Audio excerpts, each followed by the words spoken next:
2014-19 మధ్యలో చంద్రబాబు గారు వెళ్ళి ఢిల్లీలో కలిసినప్పుడు మోడీని రాష్ట్ర ప్రభుత్వానికి ఏం కావాలో అడగడం మానేసి జగన్ని జైల్లో పెట్టండి, జగన్ని జైల్లో పెట్టండి అని అడిగారంటూ బీజేపీ నాయకుడు అప్పట్లో మాట్లాడారు. రాష్ట్ర నాయకుడు. అట్లాగా ఇప్పుడు కూడా ఇప్పుడు చంద్రబాబు బదులు పవన్ కళ్యాణ్ అడుగుతున్నారా జగన్ని జైల్లో పెట్టమని? ప్రొఫెసర్ నాగేశ్వర్ చెప్పడం ఏంటంటే, జగన్ని జైలుకి పంపమని హోంమంత్రి అమిత్ షా పవన్ అడిగాడు. జగన్తో అనవసరంగా ఎందుకు శత్రుత్వం పెంచుకుంటా ఉంటూ అమిత్ షా అలాంటిదొద్దు, రాజకీయంగా అంత అతి శత్రుత్వం మంచిది కాదని సూచించారంటూ ఆయన తాజాగా డిబేట్లో చెప్పుకొచ్చారు. ఈ విషయం జనసేన కోర్ కమిటీ నుంచే నాకు సమాచారం వచ్చింది అన్నది సంచలనాత్మకమైన పదం. కోర్ కమిటీలో ఎవరో ఆయనకి చెప్పారు అన్నటువంటిది.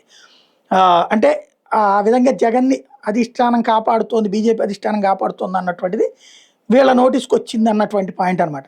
వాస్తవంగా 14-19 మధ్య కూడా అప్పట్లో ఢిల్లీకి వెళ్ళి మోడీని గెలిచినప్పుడు రాష్ట్ర సమస్యల గురించి కాకుండా జగన్ని జైలుకి పెట్టమని చెప్పి అడుగుతూ వచ్చారంటూ కన్నా లక్ష్మీనారాయణ ఇప్పుడు టీడీపీలోకి వచ్చేసారు.